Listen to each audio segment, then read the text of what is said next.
Welcome to Anews. I'm Amir Taslim and you're watching Türkiye Diplomacy.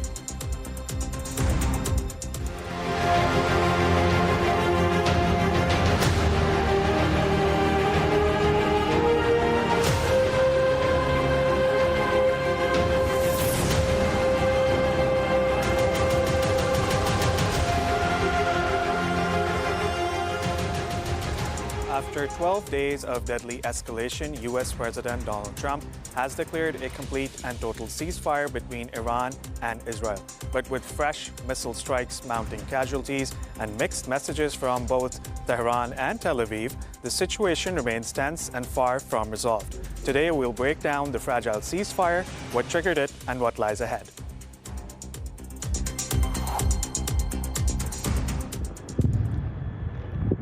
Explosions were heard across Doha on Monday as Iran launched missiles at a U.S. airbase in Qatar's capital. The attack was retaliation for U.S. airstrikes on Iranian nuclear sites over the weekend, when it joined Israel's air war against Tehran.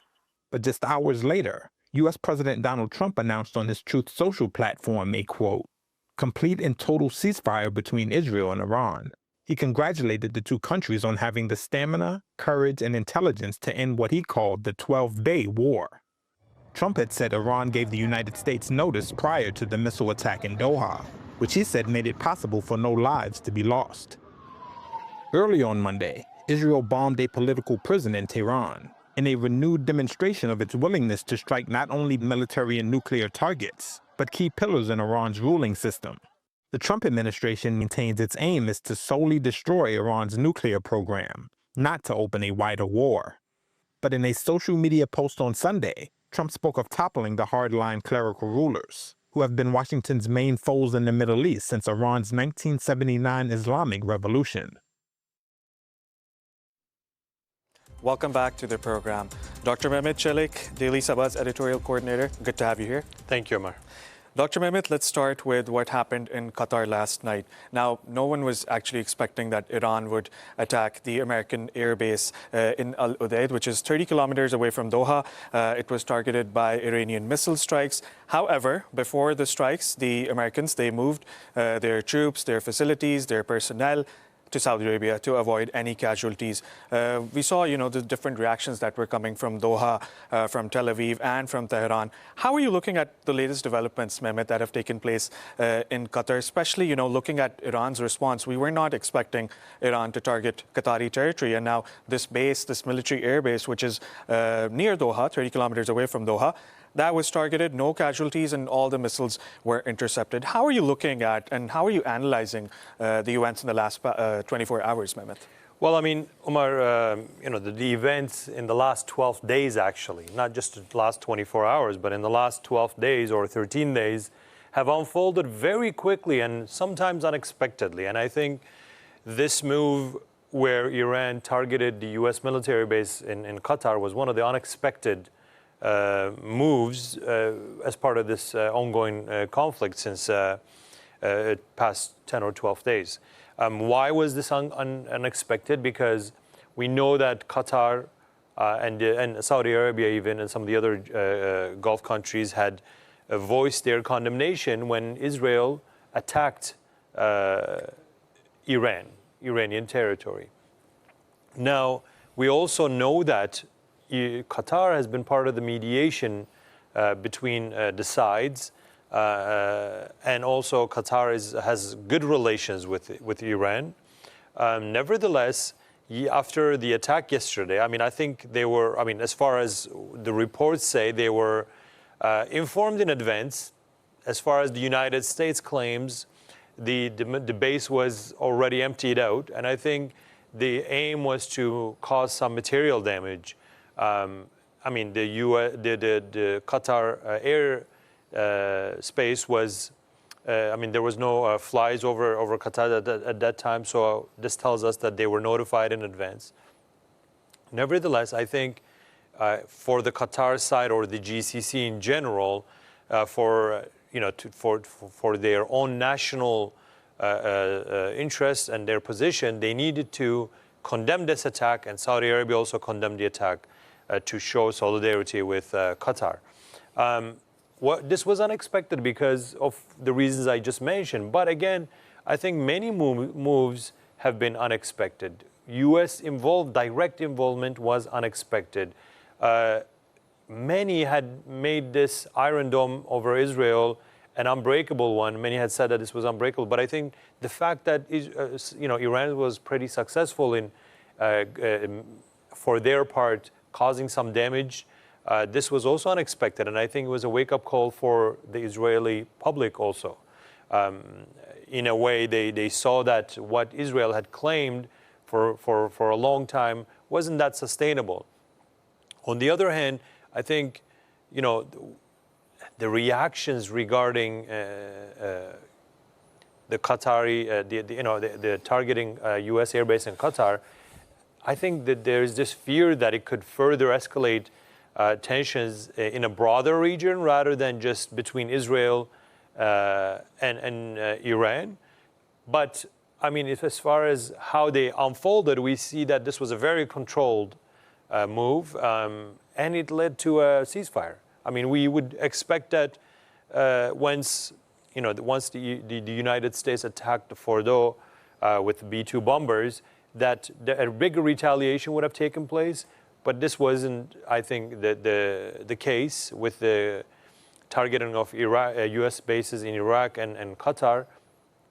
But nevertheless, this for the Iranian part, this was in a way to save their face in face of this challenge that was posed by the United States and the Israel claiming they have airspace control over Iranian territory. So I mean, a ceasefire is announced now, but we know that this is a very fragile moment. We know that things can change very quickly when it comes to Israel, when it comes to United States. Israel signed or they made deals with over Gaza genocide, but then they were never sustainable, and Israel broke the ceasefire. We will see what happens now. I mean, as far as this morning, there's still exchange of fire. There's still, Iran sent missiles, but Iranian side says that as long as these attacks continue, we will continue to retaliate. And as soon as they stop, we are ready to negotiate diplomatically. But how the United States will be able to manage this between the Netanyahu side that wants this war to go on and the Iranian side, this is something that will, every hour is something that an unexpected event can unfold. Mehmet, there are around 40,000 troops, American troops in the Middle East. 10,000 of them were in Doha at the Al Udeid Air Base, the American Air Base. The CENTCOM is also located over there.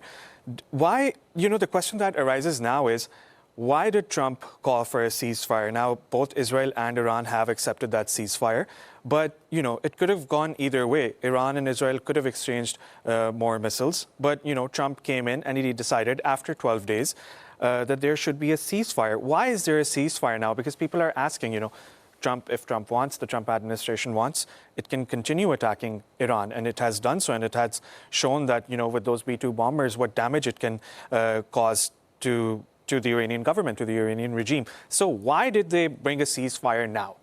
Well, I mean, U.S.'s involvement in this conflict was not something that Trump administration really wanted in the first place, because Trump came to the office with the promise that he will eliminate the two existing wars, but he found himself directly involved in the third war, and something that is actually much bigger, could have much bigger implications for the region and the U.S. involvement, direct involvement in a war in the Middle East. So they, of course, due to the Israeli lobby's pressure and Netanyahu government's pressure, and also in a way to show that the U.S. has eliminated nuclear capabilities of Iran, and this is something that he could use as a bargaining chip against his voters.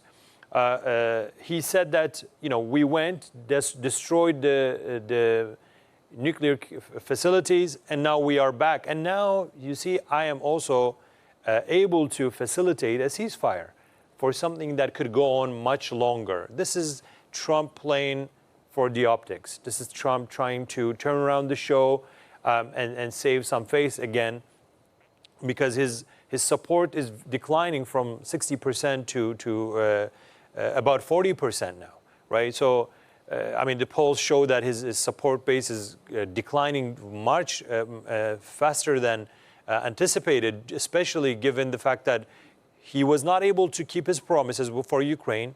The Gaza genocide is still continuing, and directly U.S. involved itself into a new war that that was launched and initiated by Israel. And I think the U.S. public is bothered by this largely, when the focus for Trump should be, at least for economic purposes or other international balances, should be Asia Pacific. But now he found himself in a war that Israel launched, and Israel is fighting. So for that, I think that ceasefire moment is for him. He sees this as a celebratory moment to show that he has achieved, and because of this success that he did with the B-2 bombers, because of the influence or the weakening regime, he was able to achieve this. And he sees this as a success moment. But I think when it comes to Israel-Iran conflict, with the U.S. involvement, rather than who won, I think we should talk about who has lost, and how does that balance shifted, because there's no winners in the war, right? Unless you go and occupy a territory, fully take over, eliminate everything, which could be portrayed as a win for one side, but also for humanitarian reasons, for the balance of the international community. There's no winners in the wars, right? We talk about Ukraine and Russia war, that there is no winners in this war, and it should end diplomatically, because when there is peace, everybody wins. Nevertheless, I think for Iran, this showed that Iran, there will be a lot of question marks raised about the regime's sustainability.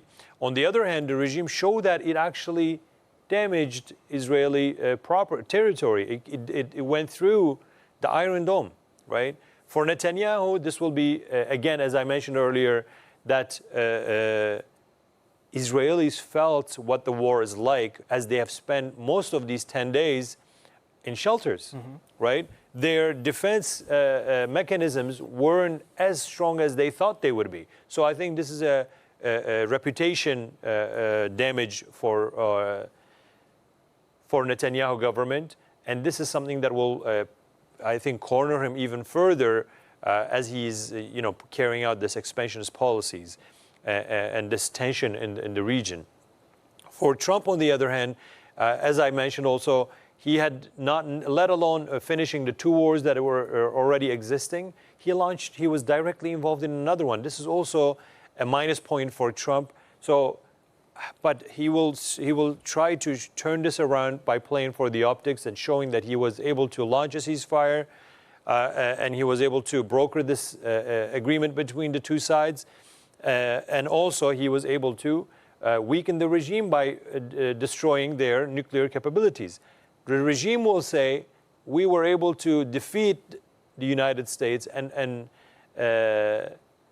Israel as we have protected our nuclear materials, because they said that they have moved them from the current facility. So there is this, I think, for all three sides involved, there is this game where they are trying to protect their reputation and their prestige for their own public. For the international community, I think it is pretty much easier to see how things have shifted. Of course, the regime is weakened. Of course, the regime's influence in the region has been weakened, with the Hezbollah's capability minimized.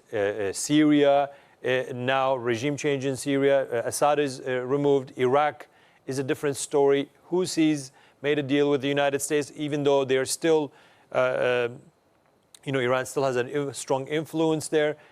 So the regime's proxy elements are no longer involved in the rhetoric that Iran put forward as much as they used to before. And this is why I think they remain slightly quiet when Israel was attacking the Iranian territory. Mehmet, so basically every man for himself, you know, how they say, I'm going to take care of my government, I'm going to take care of what's happening in my government, in my country, and I'm also going to protect the people and decide what's best for them.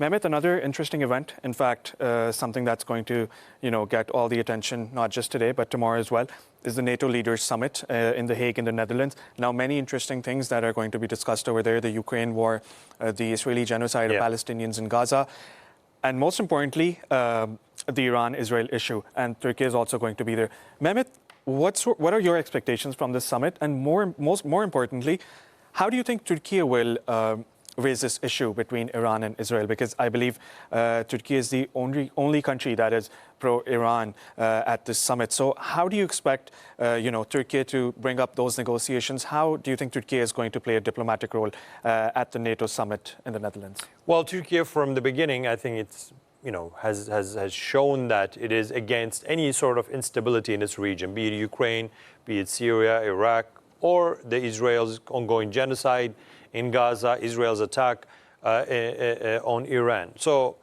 Turkey wants stability in its region. Turkey wants diplomacy to work rather than the weapons. With Israel, when it comes to Israel, Turkey sees Israel as a destabilizing actor in the region. Even though Turkey has many differences for regional policies when it comes to foreign policy, when it comes to many different dynamics in the region, it's Iran and Turkey, although they are rivals, they still can meet at some common denominator when it comes to Israel and how Israel acts as a destabilizing actor. Nevertheless, Turkey, over the weekend, Mr. Erdogan was at the OIC summit in Istanbul, and even the OIC Istanbul Declaration called for calming the tensions, and Mr. Erdogan said Turkey is ready to facilitate, or Turkey has been actually working very hard to diplomatically engage in this conflict and bring the sides to a negotiation table. So Turkey has been that actor to facilitate some sort of dialogue, but when it comes to NATO, we know that NATO in general, especially led by the EU leaders or the United States, they have a very strong opposition when it comes to the regime or nuclear activities of Iran. What will be on the agenda today and tomorrow? Of course, NATO is indirectly involved in the conflict between Ukraine and Russia. Some of the NATO members directly support Ukraine against Russia with weapons and otherwise. So one of the biggest topics prior to this conflict between Iran and Israel was expected to be Ukraine and Russia conflict. There is that. On the other hand, there is the spending. I think the spending is a big issue. Now, the countries had, the U.S. is the biggest spender in the NATO defense spending. It spends about 15.8% of NATO spending, nearly 16%, and the U.S. side criticizes other members for not meeting the expectation of spending 2% of their GDPs. Now, they raised the threshold from 1.5 to 2%, and the U.S. was criticizing in the previous Trump term that the countries are not meeting their expectation and they should raise their responsibility and involvement in spending to secure this security alliance's defense mechanisms. Now, what is expected? I mean, they're expecting actually to raise this. I mean, the NATO will ask member states to raise their spending by 3% more to 5% by 2032. Not all of this will be, of course, spent on weapons and defense, but infrastructure and other mechanisms need to be strengthened for NATO to have the deterrence capability and the deterrence capacity to remain strong. The EU, for the EU leadership in the NATO, I think another question is, what if Trump pulls out from this NATO alliance? Right now, the U.S. has not, of course, made such proposal, but it has made a lot of criticism. In case this happens, Trump's unexpected policies, we witness them every day. And so if this takes place as well, as the U.S. has harshly criticized NATO functionality.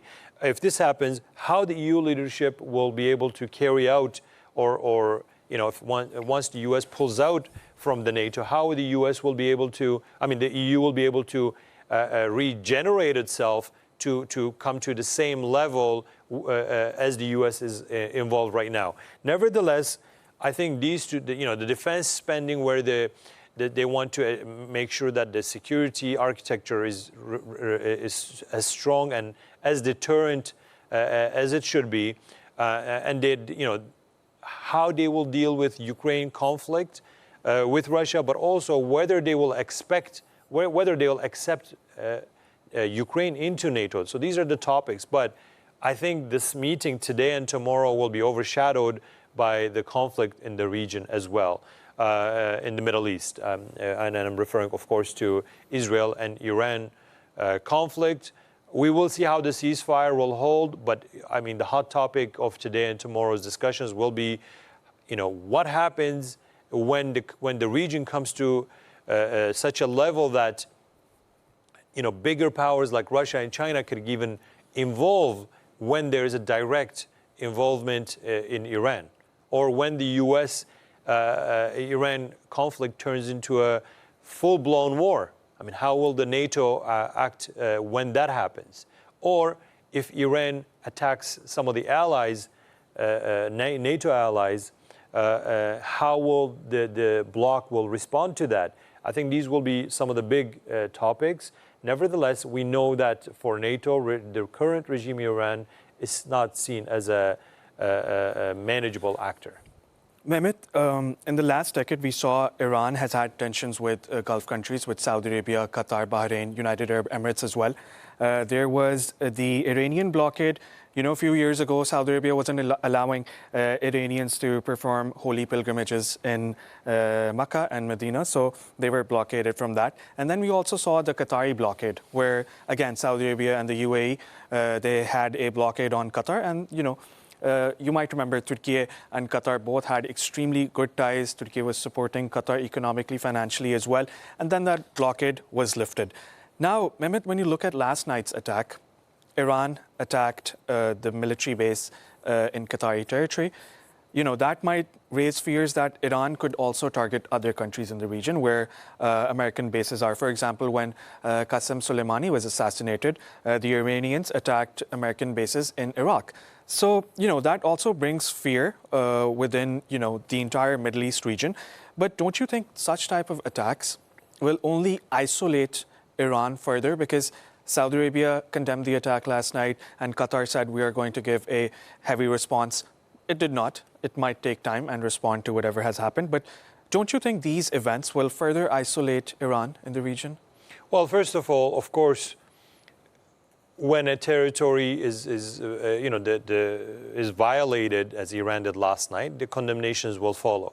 But this doesn't mean that states like Qatar or Saudi Arabia will directly retaliate. And I don't think Qatar will retaliate at all, at least not in military terms. But the condemnation came, and Saudi Arabia supported that as part of the GCC, and of course as part of this Arab nationalist solidarity. So that's there, that's expected. Whether this will isolate Iran or not, Iran is already isolated from the Arab world. Whether they have a working relationship with the GCC countries, with Türkiye, or elsewhere, that's a different story. But nevertheless, I think Iran's sectarian expansionism was very well monitored by the region's countries, be it in Iraq, be it in Syria, or in Yemen. Iran's sectarian motivations are closely followed by the other countries in the region. And this is why I'm saying that there's that rivalry still with Turkey, regardless of Turkey and Iran being on the same side when it comes to how Israel is acting. They were on the opposite sides in Syria, for example. We saw how Iranian-backed groups committed crimes in Syria. So there is that tension there, of course, in the region.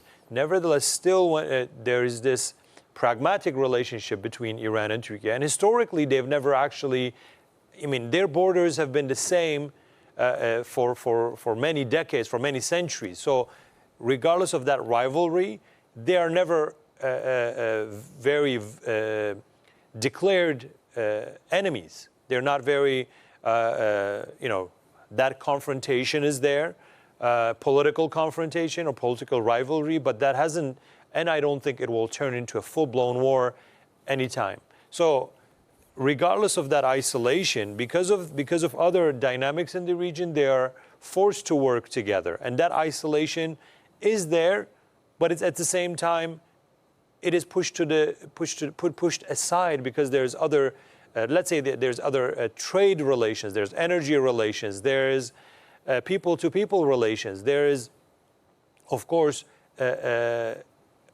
positions that are determined by how Israel is acting in the region. So when all these are put together, the region's countries realize that regardless of Iran's sectarian policies, they are forced to work together.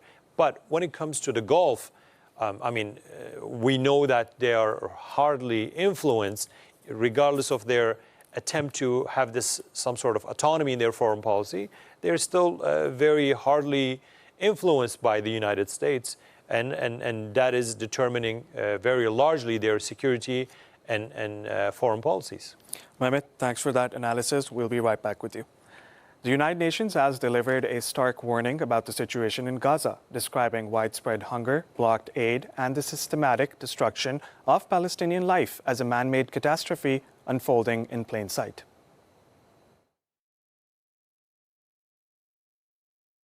People in Gaza today are being killed trying to reach food. The attempt to survive is being met with a death sentence. There's no safe way to eat.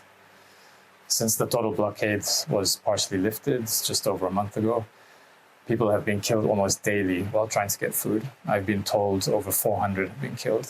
And I've met some of those injured in the past days in the beds and corridors of the Nasser hospital that is overflowing. It shouldn't be this way. There shouldn't be a death toll associated with accessing the essentials needed for life. Last month, the United Nations Relief Chief called on the Security Council to act decisively to prevent genocide in Gaza.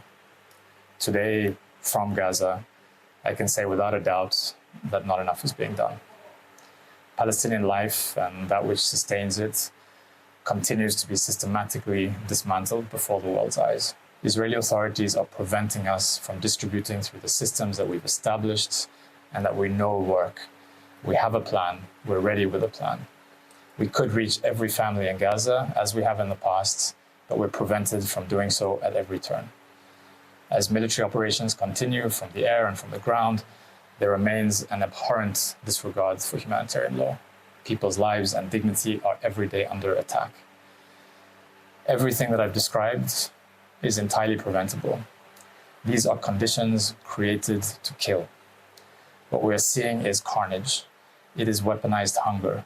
It is forced displacement, and it's a death sentence for people just trying to survive. All of this combined, it appears to be the erasure of Palestinian life from Gaza. Israel has clear responsibilities as an occupying power. This is not what fulfilling those responsibilities looks like. We need to see accountability for the crimes that have been committed. We need to see concrete political and economic pressure from states to bring this to an end. And we need to see a lasting ceasefire in line with the rulings by the International Court of Justice. Welcome back to the program. Joining us now from Manchester is Hamid Khan Al-Mashriqi. He is a strategic affairs expert. Dr. Hamid, welcome to the program. Thank you very much, Mark. Dr. Hamid, as we were discussing earlier with Dr. Mehmet, we were talking about the Iran-Israel issue. But in the last few minutes, we've seen that the ceasefire has been violated and both sides have exchanged attacks. But, I want to move on to something that's more important today. It's the NATO summit. I want to ask you, how is the European approach, or what is the European approach regarding the conflicts that are ongoing, the one in Gaza, the one in Ukraine, and most importantly, the one in Iran right now between Iran and Israel and the United States? Yes, definitely. It is very critical situation, and if you look at the entire situation very closely, it shows you a very, I would say, a very technical, network by Netanyahu. The way he dragged America into this, America was already, at the back or supporting Israel for all the attacks. But the way he dragged Trump into this war, and then he made it like America and Iran's war. And because America is NATO ally, so NATO is automatically pushed towards this war to be the part of it. So eventually, this is what Netanyahu is trying to make it a war between NATO and Iran rather than having a conflict of Israel and Iran. And this is what could be very catastrophic, because if it becomes such kind of conflict, then it means that on the other hand, Russia and China has to intervene in it. And as you know, that Russia and China are going to support Iran. So you can imagine the scene that it will be like a war between China, Russia, Iran on the one side, and on the other side, America and NATO allies. So NATO has to be very careful when they're going to consider the current situation of Iran and Israel conflict. They have to take it like a conflict started by Israel, the aggressor. So it is not like that Iran is the one who started attack, or Iran is the one who's attacking American bases or anything. It is the main aggressor, and that is Israel. That is the main point, which I think world needs to understand, that it is the Netanyahu who started the genocide in Gaza. It is the Netanyahu who's doing the crimes against humanity in Gaza. It is the Netanyahu who's violating all the international laws and attacking on Iran. It is Netanyahu and his allies now that they are violating all the United Nations, charter. And the retaliation from Iran is very well justified based on Article 51 of United Nations Charter.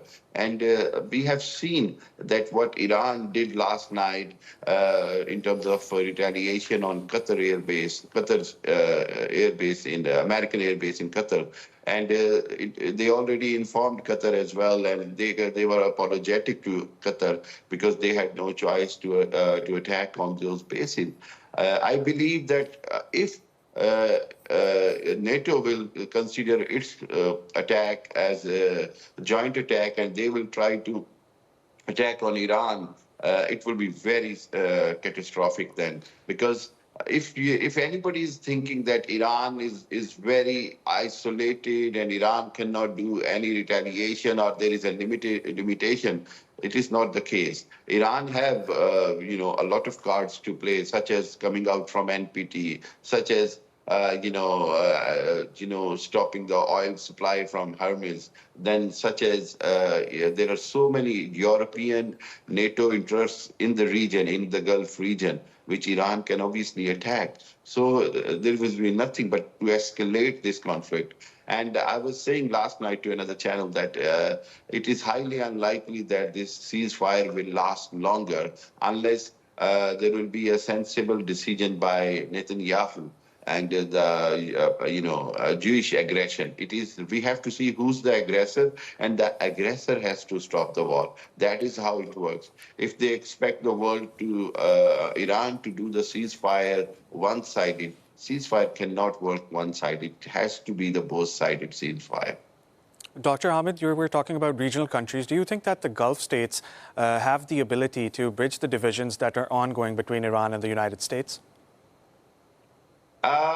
Yes, I believe that Qatar and Saudi Arabia have played a lot of important role in terms of mediation. If you remember when it was Afghanistan conflict was going on and Qatar was facilitating the dialogues. Again, this is very critical situation, but obviously Qatar and Saudi Arabia and other Gulf countries do have, I would say, some kind of position that where they can facilitate and they can be a great mediator. On the other hand, as a regional country, I look into Turkey, I look into Pakistan and other countries where they can play a very important role in terms of mediation, in terms of de-escalating the situation. But it depends again on Netanyahu's response because if everything is done by the regional countries, and then it can be wasted from one missile, one attack from Israel again. So this is where it is very much a tight situation, very confusing situation. But I think if you look at the entire situation, Arab countries are willing to help to de-escalate the situation, and Iran have clearly shown that they are ready to, cease fire as long as there is no more attack on Iran, and as long as there is no effort of regime change. Because the way Netanyahu is trying to do the regime change in Iran, that is not going to be acceptable by Iran, no matter whatever the government we have there. I mean, it is a publicly elected government, and no foreign power should have the right to change the regime in any country. And if this will be the pattern, there will be a reaction from the public, there will be a reaction from the Iranian government, and there will be unacceptability from the regional forces as well. Dr. Hamid, how are you looking at the Chinese and the Russian response? Because both of these countries have said that when Israel attacked Iran, it violated Iranian sovereignty. And, China has also said that Israel has been the aggressor, not just in Iran, but also in the occupied Gaza Strip. So how are you viewing, or how are you analyzing the statements that both of these countries have put forward? These are very significant and important statements, and I believe that this is the message which China wants to deliver to the rest of the world, that they are watching the situation very closely, and they know who's the real aggressor. They know who's the cause of this all tensions. They know who's doing the genocide. They know that they believe that Iran is only using their right of retaliation and right of defense.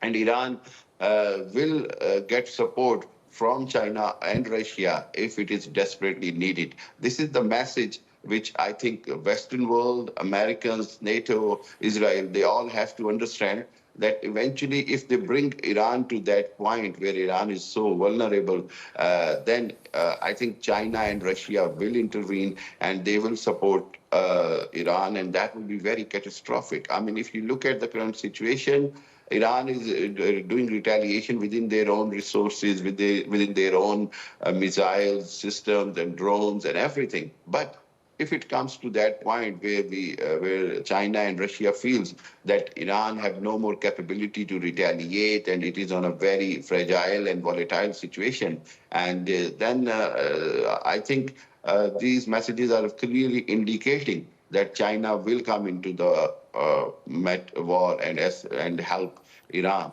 So this will be a very, I would say, very dangerous point, because this is how this whole conflict can turn into a very large-scale war.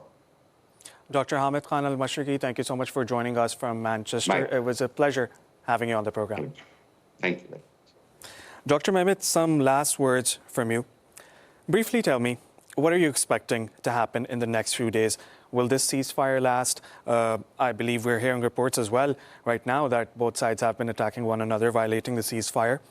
Just your brief comments, Mehmet. What do you expect in the next few days? Well, I think in the next few days, if the ceasefire holds, there should be the resumption of the nuclear talks that they were supposed to hold the 6th round. Maybe that will be resumed. On the other hand, I think the focus was shifted from Israel to Iran, from Gaza to Iran. I think the genocide there will be getting harsher in the occupied territories for the Gazans. So I think that shift will go back to Gaza, and we will see more death and more destruction there. Nevertheless, we will see what takes place, as unexpected always happens when Trump is on the one side and Israel's on the other side trying to make moves against Iran, we know it's hard to make calculations about their next move, as the unpredictability is the political style of Donald Trump. Dr. Mehmet Çelik, the editorial coordinator of Daily Sabah, thank you for being on the program. Thank you, Mar. That brings us to the end of our program. Thanks for joining us. Bye for now.